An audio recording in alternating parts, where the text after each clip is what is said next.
అందరికీ నమస్తే అండి. జంగా కృష్ణమూర్తి గారు కాంగ్రెస్ పార్టీలో గతంలో ఉన్నారు. టీటీడీ మెంబర్గా పనిచేశారు. వైసీపీలోకి వెళ్ళారు. వైసీపీలో కూడా టీటీడీ మెంబర్గా పనిచేశారు. ప్రస్తుతం టీడీపీలో ఉన్నారు. టీడీపీలో కూడా టీటీడీ మెంబర్ అయ్యారు కూటమి ప్రభుత్వంలో.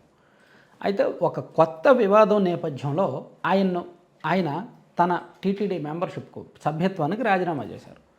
పార్టీలోనే ఉన్నారు కానీ ఆ ధర్మకర్తలి బోర్డు సభ్యుడిగా తనకు ఆ పదవి అవసరం లేదు, లేనిపోని వివాదంలోకి నన్ను లాగుతున్నారు, నేను చాలా క్లీన్గా ఉన్నాను, ఆ విషయంలో చట్టబద్ధంగానే వెళ్తున్నాను, కానీ నా మీద కొందరు కావాలని ప్రచారం చేస్తున్నారు, నా వలన ప్రభుత్వానికి చెడ్డ పేరు రాకూడదు కాబట్టి నేను రాజీనామా చేస్తున్నాను అని చెప్పారు.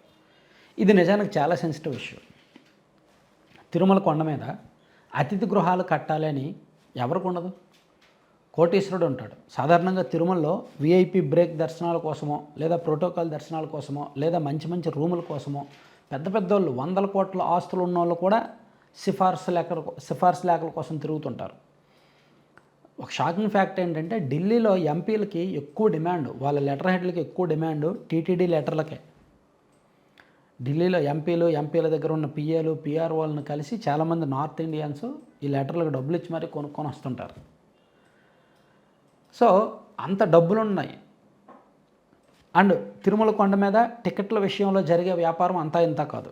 వైసీపీ గవర్నమెంట్ ఉన్నప్పుడు టికెట్లు బ్లాక్లో అమ్ముడయ్యాయి. ఈవెన్ ఇప్పుడు కూడా టికెట్లు బ్లాక్లో అమ్ముడవుతున్నాయి. ఈ కొత్త పాలక మండలి వచ్చిన తర్వాత అన్నప్రసాదం నాణ్యత బాగుండొచ్చు, లడ్డూ ప్రసాదం నాణ్యత పెరిగి ఉండొచ్చు, అండ్ కొంత అవినీతి తగ్గి ఉండొచ్చు కాక, కానీ టికెట్ల విషయంలో బ్రేక్ దర్శనాల టికెట్ల విషయంలో మాత్రం కంట్రోల్ చేయలేకపోయారు.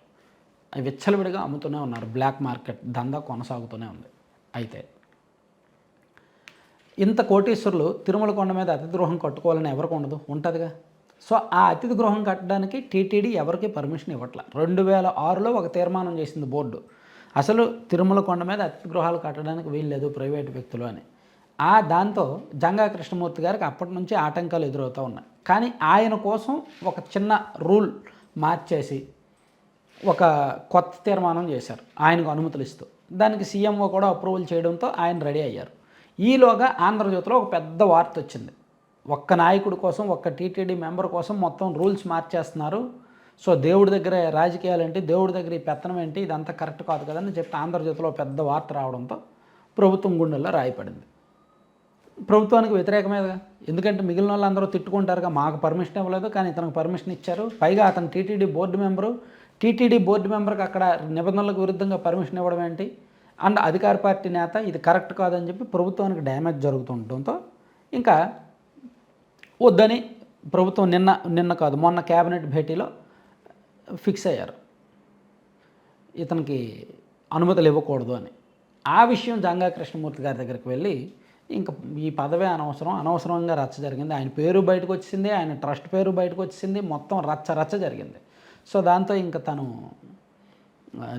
అంటే ఇదంతా కూడా అనవసరం, నేను ఇంక బయటకు వెళ్ళిపోతాను అనేటట్టు ప్రస్తుతానికి సైలెంట్గా ఉన్నారు. యాక్చువల్లీ ఈరోజు ఆయనతో సీఎం గారు ఫోన్లో మాట్లాడారు, తను వచ్చి కలవమన్నారు.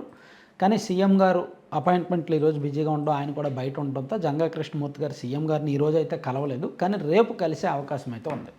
రేపు కలిసిన తర్వాత మేబీ ఆయన రాజీనామాను వెనక్కి తీసుకుంటారనేది చూస్తున్నారు. ఎందుకంటే ఈయన రాజీనామా చేసిన తర్వాత మరో టీటీడీ బోర్డు సభ్యుడు భానుప్రకాష్ స్పందించారు.